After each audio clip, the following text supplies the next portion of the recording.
Bonjour, dans cette vidéo, je vais vous raconter mon histoire, ma maladie, celle que j'ai depuis l'âge de 16 ans. Pour un grand nombre de personnes, vous êtes déjà au courant, que ce soit mon entourage ou ceux qui ont écouté le podcast que j'avais fait, mais je voulais plus vous en parler face à la caméra de ce sujet-là en particulier, donc de la maladie en elle-même et de comment j'ai vécu cette hospitalisation et tout ça. Donc pour ceux que ça intéresse pas, je vous invite à pas regarder cette vidéo parce qu'elle va durer plusieurs minutes et c'est que de ce sujet-là et pas d'autres sujets comme j'avais pu réaliser dans le podcast. Si je fais aussi cette vidéo sur la bipolarité, c'est un peu une thérapie pour moi et aussi peut-être pour certains, j'espère du moins que ça peut aider des personnes qui souffrent d'une maladie psychique. Là, on va parler de la bipolarité, mais ça peut être d'autres maladies comme la schizophrénie, le diabète et j'en passe, il y en a plein. Même les addictions, que personne n'est seul, qu'on a tous des périodes dans la vie où on se sent pas bien, où on est au plus bas et peut-être qu'en me confiant à vous, ça peut aider des gens qui se sentent trop seuls dans leur vie à cause de certaines pathologies, pardon. Donc tout a commencé quand j'avais 16 ans. J'ai fait un concours de coiffure, donc c'était en 2013, vu que j'avais 16 ans, et je me suis beaucoup entraîné. J'avais aussi beaucoup de stress parce que c'était mon premier concours de coiffure. J'étais seulement en première année de CAP coiffure. Donc c'est vrai que j'étais jeune et j'ai remporté le deuxième prix. Donc j'ai réussi à, j'étais content d'avoir ce petit prix-là et à être le plus jeune à avoir remporté un prix dans le concours. C'était un concours régional, bref. Et un soir, justement, je regardais des recherches sur Internet et je ne dormais plus après le concours. Donc honnêtement, je pense que ça m'a bien monté à la tête. Et je ne dormais pas pendant plusieurs nuits. Et plus on dort pas et plus j'étais en forme. Donc c'était assez bizarre. Et le lendemain, quand je me suis réveillé, j'avais absolument pas dormi une seule seconde et j'ai eu des propos délirants. Donc je dis à ma mère, mais c'est bizarre, j'étais vraiment dans un comportement anormal et vraiment des propos incohérents. Donc suite à ça, elle appelle le médecin en disant que je faisais un peu une crise et qu'on ne comprenait pas ce que j'avais et elle avait très peur. Et moi aussi d'ailleurs, parce que j'avais un peu des hallucinations. Je me disais, faut que je parle à Lady Gaga. Je me croyais Michael Jackson. C'était très bizarre, hein, c'était vraiment une douce personnalité. Donc les pompiers sont venus euh, me chercher, voir si j'allais bien, mon pouls et tout ça. On m'a emmené aux urgences, voir si j'allais bien, que c'était pas un problème du cerveau. Je sais pas, on sait pas en fait quand ça arrive comme ça d'un coup. C'était très surprenant. Donc j'arrive au CHU et là je vois un médecin sur le lit et je lui dis mais t'as quel âge? Donc pour dire que j'étais vraiment dans une personnalité où jamais, jamais j'aurais posé cette question-là dans mon état normal, tu vois. Et donc il m'a dit bah pourquoi? Et moi je lui disais bah parce que j'ai 100 ans. Et là il a voulu me donner un traitement et je lui ai craché à la figure. Donc c'était pour dire que j'étais vraiment dans un état second. Et donc à ce moment-là on m'a piqué et je me suis réveillé le lendemain. Donc du coup, suite à ça, j'ai dû avoir un entretien avec le psychiatre, c'était un psychiatre, et savoir ce qui s'était passé. Donc j'avais expliqué mon concours de coiffure, que je m'étais entraîné, que je dormais plus, que j'avais eu ce qu'on appelle une bouffée délirante aiguë. Donc c'est ce qui m'a prévenu. Et les semaines ont suivi et je commençais à faire des crises d'angoisse, je pleurais, je comprenais pas trop ce qui se passait parce que j'avais jamais eu ça. Et donc c'est là où on m'a interné une semaine à l'hôpital Saint-Jacques de Nantes suite à cette bouffée délirante aiguë. Euh, donc j'avais seulement 16 ans, j'étais donc en hôpital psychiatrique avec des gens adultes, parce que d'un point de vue médical, à 16 ans, on est avec les adultes, bref. Et déjà, ça a commencé, pas l'enfer, mais ça a été très surprenant d'être avec des adultes, avec des gens qui sont fous, je pense, toute leur vie. Euh, Parce que du coup, on m'a mis sous traitement où j'étais un peu comme un zombie, c'est-à-dire que je comprenais pas ce qui m'arrivait, je comprenais pas non plus pourquoi j'étais là, qu'est-ce qu'on m'avait fait. Donc je l'ai su qu'après que c'était un choc émotionnel qui a déclenché cette bouffée délirante aiguë et le gros manque de sommeil. Donc j'ai réussi à sortir au bout d'une semaine parce que j'étais, je pense, jeune et puis j'allais mieux. Euh, les consultations avec le psychiatre m'ont sans doute aidé. J'ai dû sans doute parler de mon enfance. que je ne citerai pas forcément dans la vidéo parce qu'il faut quand même garder un certain jardin secret, pardon. Et malheureusement, après mes 16 ans, donc juste avant l'anniversaire de mes 19 ans, donc c'est arrivé juste 2 ans après, j'ai rechuté, mais là, ça a été beaucoup moins en délire direct. Ça a été petit à petit où justement, avec mes amis, j'avais un comportement vraiment anormal. J'étais dans une personnalité complètement différente, c'est-à-dire que j'avais aucun tabou avec les gens, j'abordais n'importe qui. J'étais pas moi-même, j'avais une part consciente, mais une part aussi d'inconscience. Et donc, à partir de là, j'ai fêté mon anniversaire de mes 19 ans avec mes amis où ils m'ont complètement vu différent. C'est-à-dire que je me mettais en scène, je me changeais 10 000 fois dans la soirée.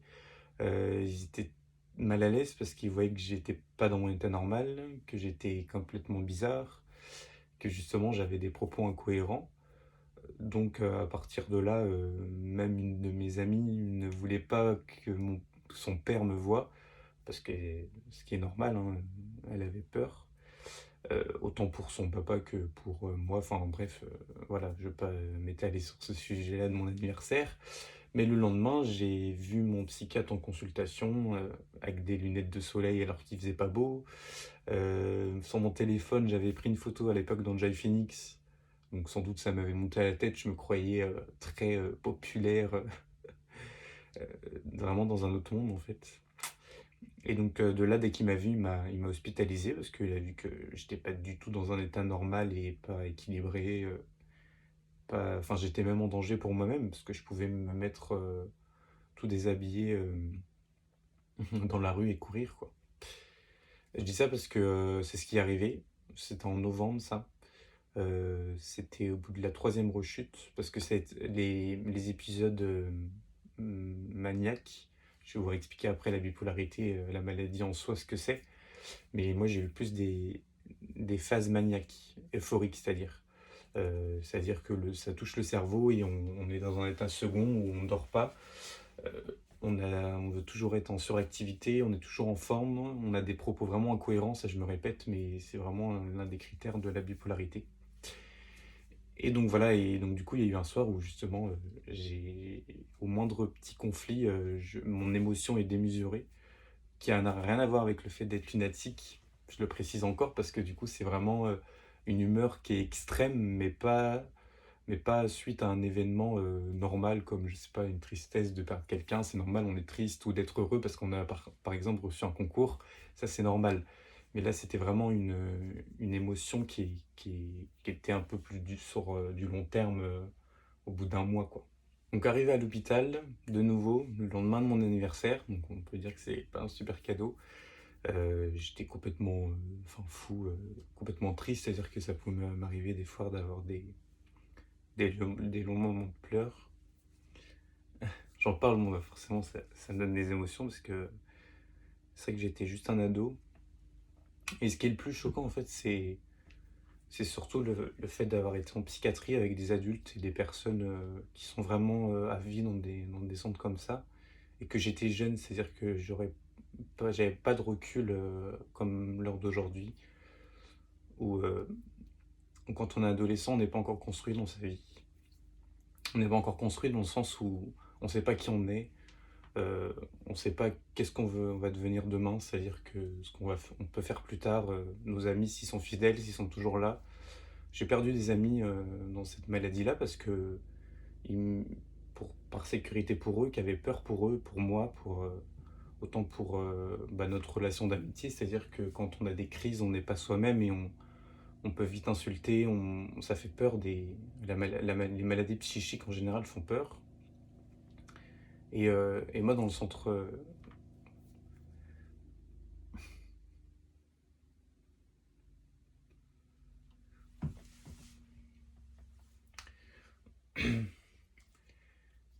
Et donc, désolé, j'ai coupé un petit peu suite à mes émotions parce que ça renoue beaucoup de souvenirs. Mais comme je disais, c'est une thérapie, donc. Enfin, une thérapie. J'avais besoin d'en parler. Ça n'aide pas que pour moi, ça aide pour certaines personnes qui se disent bah, moi aussi j'ai vécu ça. Pas forcément dans les mêmes centres de psychiatriques, mais au moins, voilà. Et donc, je continue mon histoire. Donc, arrivé dans le centre, ils voulaient vraiment que je sois reposé, c'est-à-dire que je fasse des siestes, que je me calme, que je dorme. Et moi, je voulais pas parce que forcément, je voulais retourner auprès de ma famille, retrouver mon chez-moi parce que j'ai l'impression que j'étais vraiment dans une prison. Et l'infirmière disait, bah non, c'est soit Raphaël, tu restes dans ta chambre, soit tu vas en isolement. Et rien que le mot, j'ai dit, quoi, isolement? Enfin, qu'est-ce que c'est?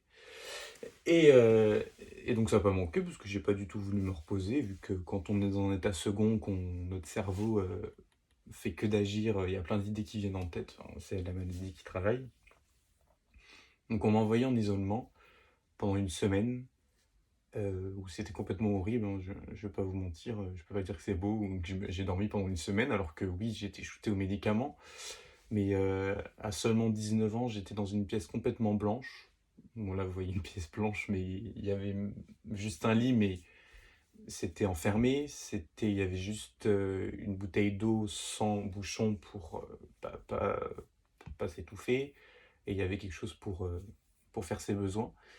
Et donc c'était très spécial, c'était pire qu'une prison parce que je pense que d'autres personnes dans cet hôpital étaient attachées s'ils étaient trop violents envers le personnel hospitalier, donc les infirmières et, et les médecins. Et donc quand on m'apportait à manger, bah, j'envoyais tout valser sur les murs, et même l'infirmière qui me regardait, j'ai l'impression que j'étais un animal, quoi. Je regardais juste la fenêtre, ce qui se passait dehors. On m'invente un peu la vie des gens d'ailleurs, de ceux qu'on peut croiser dans la rue au loin de l'hôpital. S'il y a des petites coupures, c'est normal, c'est juste pour passer d'un sujet à un autre, pour pas trop vous perdre, pour pas trop que je me perde moi et que ce soit assez clair dans mon histoire. Donc maintenant, voilà, j'ai eu beaucoup de traitements. Donc avec les traitements, ça m'a calmé, ça m'a permis de me reposer, j'étais beaucoup plus lucide. Donc vous vous demandez peut-être sûrement pourquoi j'ai fait des rechutes, c'est-à-dire que j'avais peut-être pas un traitement adapté. Euh, Ma mère me le disait aussi, c'était peut-être une crise identitaire, parce que le fait d'être adolescent entre 16 et 19 ans, et après vous allez connaître le dernier épisode à 20 ans, j'étais complètement paumé dans ma vie. Il y a toujours des blessures d'enfance qui refont surface. Voilà, et du coup, bah, je comprenais pas trop, mais ça allait quand même mieux là pendant un an. Ouais, juste un an, c'est pas énorme. Et là, deuxième choc émotionnel, c'est le décès de mes grands-parents, qui sont décédés en 2016. Donc là, un mois après, un peu rebelote, au bout d'un mois, propos incohérents, manque de sommeil, comme quoi c'est très important, mais pas dans mon état normal, le cerveau, tac tac tac, ça faisait des néons tellement que c'était bizarre, quoi. Et ça, comme je vous dis, il y avait vraiment une part d'inconscience, et le choc émotionnel a joué beaucoup. Donc là, j'ai été hospitalisé à Bordeaux parce que j'avais déménagé, j'étais arrivé à Bordeaux. Et c'est là où vraiment on m'a diagnostiqué bipolaire, parce que quand on est mineur, on peut pas vraiment faire un diagnostic. C'est pas que c'est pas fiable, mais il n'y avait pas encore eu assez d'épisodes, parce que là, là, on est rendu au troisième épisode de la maladie, hein, de la crise, donc qui n'est plus une bouffée délirante aiguë, mais là une crise de bipolarité. Et donc voilà, un mois de plus à Bordeaux, unité fermée au début, donc des fois j'avais l'impression que j'étais comme un enfant de 4 ans où j'étais très euphorique. Voilà, je sympathisais autant avec les infirmières que les patients à l'intérieur. Il y avait certains des patients, il y en avait un qui il était là parce qu'il avait donné un coup de poing à sa maman, donc forcément il devait être soigné. Il y en avait d'autres, c'était un vrai handicap où il y avait de la schizophrénie, il y avait des gens très dépressifs, parce que voilà, dans leur vie, ils n'allaient pas bien, ils étaient très renoués dans le sommeil, ils pleuraient tout le temps. Alors moi, je pleurais, mais pas tout le temps. Comme je disais, ma phase dépressive n'a jamais été là. Peut-être un peu après, parce que dans la phase dépressive, pour vous réexpliquer aussi la maladie de la bipolarité, la dépression, on se renoue dans le sommeil, on est en retrait social, et ça, je l'ai eu peut-être quelques mois après avoir été hospitalisé à Nantes, mais ça n'a pas duré longtemps, heureusement, et comme vous me connaissez un minimum sur les réseaux sociaux ou même dans la vraie vie, je suis pas quelqu'un de malheureux à me plaindre et voilà, je profite de la vie parce que la vie est très courte et qu'il y a des choses bien plus graves que cette maladie ou voilà. Donc, je disais à Bordeaux, donc forcément toujours des crises d'angoisse et j'ai eu là, pas une révélation, mais une aide d'une infirmière, je ne saurais même plus dire son prénom, qui m'a fait des cours sur la maladie, de la bipolarité, c'est quoi les facteurs à risque, qu'est-ce que c'est, la bipolarité, tout ça. Et donc ça m'a beaucoup aidé parce que c'était des cours où pour ceux qui connaissent le médicament, ça s'appelle du Theralite. Et donc c'est ça qui m'a aidé à me dire, bah voilà, je sais c'est quoi maintenant les facteurs à risque, qu'est-ce qu'il faudra faire attention, le sommeil, l'alcool, le cannabis. Le cannabis, comme beaucoup de drogues, c'est très mauvais, donc c'est très interdit par rapport à cette maladie-là. Et voilà, donc depuis 2017, je n'ai pas eu d'épisode de bipolarité, même si forcément il y a un traitement préventif à prendre à vie, parce que comme m'expliquait mon psychiatre à Nantes, on peut, là, comme j'ai fait 3 épisodes à 16, 20 ans et tout ça, bah voilà, c'était très surprenant, mais c'est surtout que pendant 20 ans ou 30 ans, grâce au traitement et même sans traitement, on peut ne pas avoir de nouveau des crises. Donc c'est pour ça, moi j'ai toujours dit que c'était une phase bipolaire et que j'ai beaucoup de recul là-dessus. Et que justement, bah, cette vidéo, j'espère que ça peut aider certaines personnes qui se sentent peut-être moins seules en me confiant, parce que c'est des choses qui, comme je le répète, qui font peur, les maladies psychiques font peur. C'est des choses qui sont intérieures, donc ça se voit pas. C'est pas comme une blessure ou quelque chose visuellement parlant, quoi. Voilà, donc merci pour cette vidéo. J'espère que ça vous a plu. Et puis bah, à bientôt. Salut!